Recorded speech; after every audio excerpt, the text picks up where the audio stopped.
De última hora, un motín en el Centro de Readaptación Social de Colima deja un saldo inicial de al menos 8 muertos y 7 heridos. Según los primeros informes, los hechos se originaron por un enfrentamiento entre grupos rivales a las 9 de la mañana de este martes en los dormitorios A y B del penal. En este momento, varias unidades de las fuerzas de seguridad estatales y federales han montado un operativo en las inmediaciones de este cerezo en Colima, donde se registra la presencia de la Guardia Nacional, la Policía Estatal, la Fiscalía General del Estado, el Ejército y personal de la Cruz Roja. ¿Qué tal? Qué bueno que están con nosotros en el noticiero más veloz del planeta. 10 a las 2, información a ritmo digital. La 1. Sobre el nuevo e intenso debate que se ha generado con el anuncio del presidente López Obrador de su testamento político, hablé esta mañana con el extraordinario periodista que es Ramón Alberto Garza, director general del diario digital Código Magenta. Óyeme, Ramón Alberto, a ver, el adelanto, que fue un quiebre de regla, el adelanto de la sucesión presidencial 3 años, lo describo rápidamente, la repentina auscultación médica al presidente y el hecho de que anuncie un testamento político, ¿son hechos aislados? Pregunta a Cándida, que diría mi gurú Hugh Hefner. ¿Son hechos aislados? ¿Son casualidades o son causalidades por parte del presidente López Obrador, mi querido Ramón Alberto? ¿Cómo la ves? Lo dices bien, querido Ricardo, son causalidades, es una cadena de hechos que vienen sucediendo. Mira, desde que el presidente abrió el juego sucesorio tan anticipadamente, desde entonces en Código Magenta dijimos, aquí hay gato encerrado. Es difícil pensar, tú lo sabes, tienes una amplia experiencia política en el periodismo, que un mandatario en este país se decida a comenzar a soltar las riendas del poder a mitad de su sexenio. Máxime aún si cuando empieza a soltarlas, empieza a decir públicamente quién es su favorito o favorita. Y en este caso el presidente López Obrador fue muy claro al decir: la niña de mis ojos se llama Claudia Sheinbaum, la jefa de gobierno de la Ciudad de México. Y sí, la pregunta que todos nos asistió en la política tradicional, ¿para qué poner en el escaparate a la jefa de gobierno con tanta anticipación para que los detractores, los conspiradores, los adversarios, los opositores, pues la usaran como tiro al blanco durante 20 y tantos meses? Y siempre comentamos que aquí se estaba dando un fenómeno en que el presidente, una de dos, ya no se pertenecía o quería retirarse por 2 motivos: por aflicciones físicas o por aflicciones morales. ¿A qué me refiero primero de la aflicción moral? Pues a decir que la famosa cuarta transformación que tanto está persiguiendo a raíz del coronavirus, de la pandemia, el sacudimiento global económico y las consecuencias, pues ya no se podría realizar por las limitaciones de presupuesto, iba a quedar truncada. Pero por la parte física iba viéndose poco a poco que el presidente, su salud se iba deteriorando, Ricardo. Sí. Y entonces lo vimos todos como se dieron una serie de episodios que culminaron este fin de semana pasado con lo que sucedió el viernes, en donde el presidente, pues después de un desayuno, después de un día y medio de estar hablando con las damas enviadas desde los Estados Unidos sobre el problema energético que se tiene ahorita, el diferendo tan fuerte que hay, pues después del desayuno que tuvo el viernes, se sintió bastante mal, subió su presión, tuvo desvanecimiento, una arritmia. Los médicos ahí locales de Palacio Nacional lo revisaron, lo llevaron de inmediato al hospital militar, y ahí, pues sí, efectivamente dijeron que tendría que practicar el famoso cateterismo, sí, pero como estaba casi recién comido, hubo que esperar al menos de 4 a 5 horas para que los alimentos pasaran y se pudiera poner la anestesia que el cateterismo requiere. Y en ese contexto, pues nada de que fue una revisión programada, como se dijo, como se ha pretendido vender. Esto no fue programado, fue abiertamente una cuestión de emergencia. Y eso se confirma, Ricardo, cuando al final del día, al regresar, no del día, del siguiente día, al regresar a las 10 de la mañana del sábado a Palacio Nacional, el presidente de inmediato se pone a grabar un video, básicamente hablando del famoso tema del testamento político. Es decir, el típico hecho de un papá que llega a su casa, dice: hijos, vi la muerte muy cerca, tengo que empezar a repartir los bienes. ¿Quién le toca a cada quien? En este sentido, ¿cuál sería el mensaje histórico que estaría enviando López Obrador en algún momento? Mira, Ricardo, porque hay un procedimiento que está consagrado en la Constitución para en un caso de muerte del presidente o de una incapacidad manifiesta. Claro. Eso está muy claramente escrito constitucionalmente. ¿Qué mensaje está enviando o quién se cree el presidente para poder establecer que hay un testamento político cuando él falte? Esto también es una señal para decir: ¿será ella? ¿Será Claudia Sheinbaum en caso de que yo falte? ¿El mensaje a Morena, que tiene mayoría en el Congreso? Ese es el punto, Ricardo. El mensaje no es para violentar los procesos de la Constitución. El mensaje fue dedicado a esa mayoría morenista que tendría en su caso que decidir en el Senado y desde los diferentes frentes del partido quién tendría que ser el sucesor, puesto que tendría que ser, por la condición del partido de su dominancia, alguien de Morena. El testamento político no se lo está dando a todos los mexicanos por encima de la Constitución, se lo está dando a los morenistas para decir: desde ahora les digo, esta es mi hija amada en que pongo todas mis bendiciones. A ver, recordemos algo muy importante. O sea, mi voluntad se llama Claudia Sheinbaum. Así es. La 2. El presidente López Obrador afirmó esta mañana que se llevará a cabo una investigación a fondo para aclarar el asesinato de la periodista Lourdes Maldonado. En el caso de la compañera que fue asesinada en Tijuana, he dado ya instrucciones porque vamos a llevar a cabo una investigación a fondo. La diferencia, lo que pasa es que lo digo y parece como si no se escuchara. La diferencia, y es una ventaja, es que nosotros no permitimos la impunidad. No supo decir ni su nombre. Se llama Lourdes Maldonado, presidente. En la conferencia matutina desde Palacio Nacional aclaró que Lourdes en el 2021 pidió protección al gobierno estatal, la cual se le brindó, pero aclaró que no estaba inscrita en el programa de protección a periodistas del gobierno federal. En otros temas, dijo que se acortan los tiempos para terminar las obras y señaló que ya no se tiene espacio y no quiere dejar obras inconclusas. Sobre el caso de los movimientos en Fonatur, donde salió Rogelio Jiménez Pons y entró Javier May, dijo que son para acelerar la obra del Tren Maya.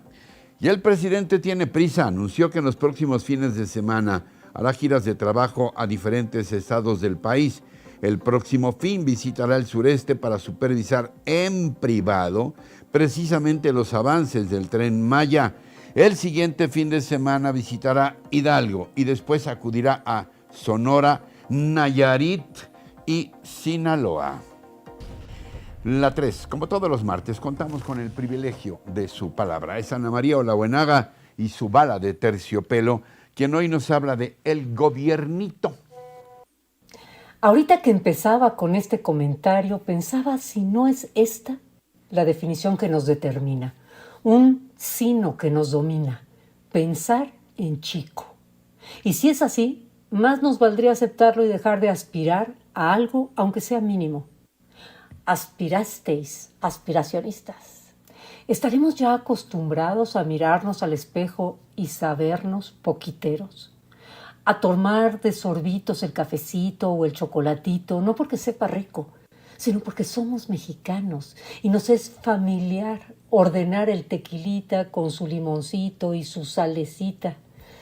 Ay, Diosito, y que conste que estoy hablando con el Dios pequeñito, no con el Dios grandote. ¿Será que este afán de lo chiquito es lo que nos puso delante a este gobiernito? El tema de lo pequeñito parte desde lo técnico, que por cierto cada día se pone más feíto. Ya lo dijo el expresidente de la OCDE hace un par de meses. México tiene un gobierno chiquito. ¿Por qué? Porque la fuente de ingresos del gobierno es solo el 13% del Producto Interno Bruto. Y si le sumas el petróleo, llegas al 17%.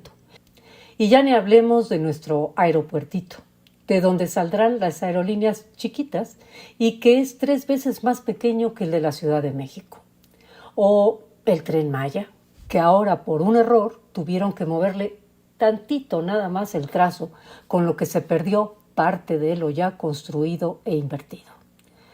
Lo cierto es que nos están llenando el zapato de piedritas, mientras aquí seguimos esperando el día en que podamos ser grandes. La 4. Las extremidades de ese pulpo gigantesco llamado Odebrecht alcanzan ahora al gobierno federal.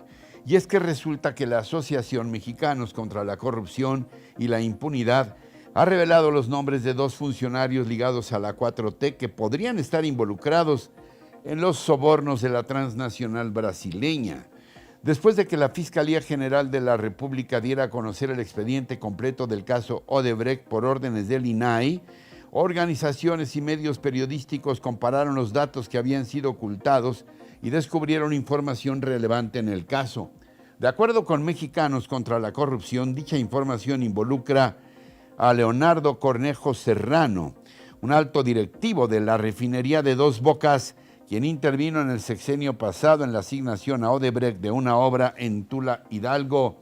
El otro funcionario que estaría relacionado con la polémica empresa es nada menos que Lázaro Cárdenas Battel, quien fuera gobernador de Michoacán y actual jefe de asesores de López Obrador, sí, hijo del ingeniero, quien siendo gobernador michoacano otorgó una obra a Odebrecht. La 5. La inflación retrocede ligeramente, pero no cede. El Instituto Nacional de Estadística y Geografía dio a conocer los índices inflacionarios de la primera quincena de este 2022. El INEGI reporta que la inflación se ha desacelerado un poco en este arranque del año para ubicarse en 7.13%, una tasa inferior a la de noviembre, cuando alcanzó su pico con 7.70%. El instituto establece qué productos incidieron en mayor medida en el aumento de la inflación. Tome nota, el rey, el que ha disparado este fenómeno inflacionario es el limón, que ahora podemos encontrarlo hasta en más de 100 pesos el kilo. De hecho, por ahí comentan, vaya usted a saber si es cierto que los limones ya no los llevan en camiones de redilas, sino que los transportan en camionetas de valores fuertemente custodiadas. ¡Chale! Ya en serio les comento que igualmente ha habido incrementos en la gasolina de bajo octanaje, así como en loncherías, fondas, torterías y taquerías. ¿A dónde va a ir uno ya? Al igual que en el precio de la papa y otros tubérculos. Igualmente los cigarrillos. La 6. Ante el aumento de enfermos a causa de la cuarta ola de COVID-19 y por ser la Ciudad de México la primera ciudad en contagios y fallecimientos, diversas organizaciones civiles de la capital piden que sea obligatorio el uso de cubrebocas y, de ser necesario, multar a los que no lo porten. Ante los oídos sordos de las autoridades a las demandas ciudadanas y de que no quieren cambiar las medidas en el semáforo epidemiológico, los ciudadanos consideran que las medidas preventivas deberían ser obligatorias. El uso correcto del cubrebocas, la sana distancia, el uso de gel y lavado constante de manos, imperativos para evitar de nueva cuenta el confinamiento total y obligatorio. En las últimas 24 horas, la Secretaría de Salud informó que se registraron 17,938 nuevos casos de COVID y 118 muertes. En el acumulado, desde que se inició la pandemia, se han contagiado 4,685,000 y 303,000 han perdido la vida a causa del coronavirus. La 7. Luego de que en el primer semestre de 2020 alcanzaron una cifra récord, los homicidios en México en la primera mitad del año pasado bajaron un 6%. El INEGI dio a conocer este martes las estadísticas preliminares de los homicidios registrados en el país durante el primer semestre de 2021, los cuales ascendieron a 16,972, cifra, agregó el instituto, equivalente a 13 homicidios por cada 100,000 habitantes, tasa menor al mismo periodo de 2020 y su nivel más bajo desde 2018.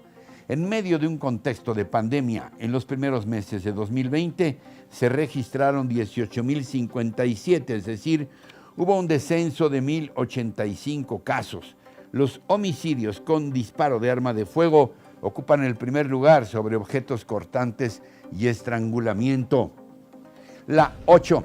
Y sobre el caso del ciberacoso sexual que implica a miles de universitarios en Yucatán, hablé esta mañana con Olimpia Coral Melo, cuyo activismo contra estas prácticas inspiró la ley que lleva su nombre, la Ley Olimpia.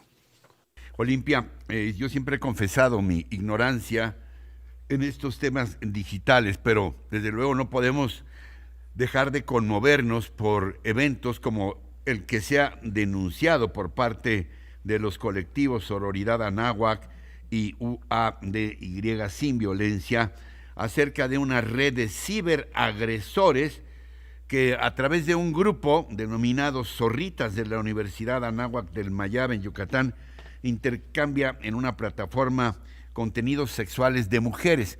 Es así, si no, corrígeme, por favor, y dime qué sabes de este caso, Olimpia, qué tan grave es, qué nos dice. Es muy, muy grave, ¿no? Este grupo que mencionas es uno de los al menos 180 mercados de explotación sexual que se han registrado al menos en el estado de Yucatán. ¿Qué es un mercado de explotación sexual? Bueno, es un espacio en donde se difunden, se exhiben, se intercambian, se comercializan nuestros cuerpos desnudos en internet sin nuestro consentimiento. O sea, más allá que la audiencia lo vea como solo fotos o como para qué se dejan grabar las mujeres, para qué lo intercambian. No, son mercados abiertos de explotación sexual en línea, en donde principalmente hay hombres. Existe este grupo que se baja, que se sube, que se intercambia, que a pesar de la denuncia pública se bajaron 500 personas de las 1,280 que había, principalmente hombres y alumnos de diferentes universidades en la península de Yucatán, y donde se habían difundido, al menos en el único que se hizo público, que fue este que mencionas, 3,264 fotografías y 481 videos de mujeres víctimas que no dieron su consentimiento, que podrían ser sus hijas, que podrían ser alumnas, que podrían ser grabadas incluso sin consentimiento, y que desgraciadamente, pues como estos, hay demasiados grupos también a través de las redes sociodigitales. Ricardo, este tipo de violencia, sí. Ser sobreviviente de esta violencia es como si te violaran sin que te penetren, sin que te toquen, sin que te conocen. Cada que comparten, que difunden, que consumen incluso pornografía de mujeres que no conocen, están violando un cuerpo y están seguramente consumiendo a una mujer que ya no existe porque le arrancaron la vida cada vez que difundieron su intimidad sexual.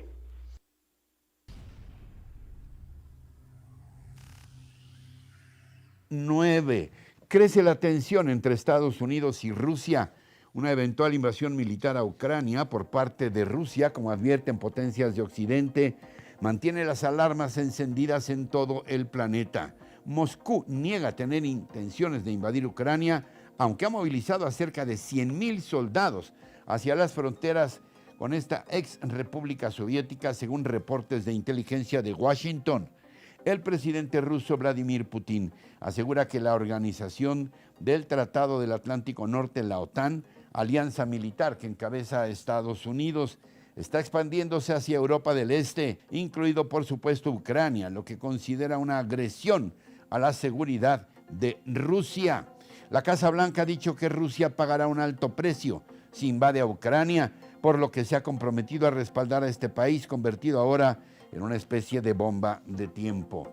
La 10. What the fuck, Mr. Biden.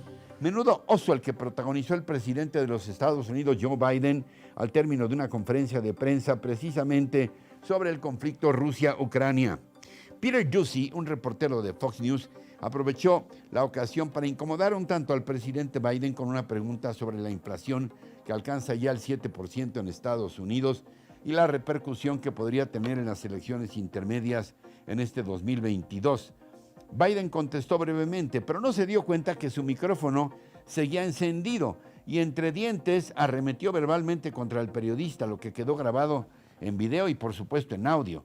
Estúpido, hijo de perra, dijo. Este es el momento exacto del despiste del presidente estadounidense. That's a great asset. More inflation. What a stupid son of a bitch. Ah, hijos. Doocy dijo que no se dio cuenta de la desafortunada expresión del presidente, pero sus compañeros ahí presentes, finalmente periodistas, le comentaron lo sucedido. Más tarde Biden llamó al reportero de Fox News para disculparse con él, diciéndole: no ha sido nada personal, amigo, I'm so sorry. Doocy dijo que apreciaba el gesto del presidente en un momento en que el país está al borde de la Tercera Guerra Mundial a propósito del conflicto con Rusia.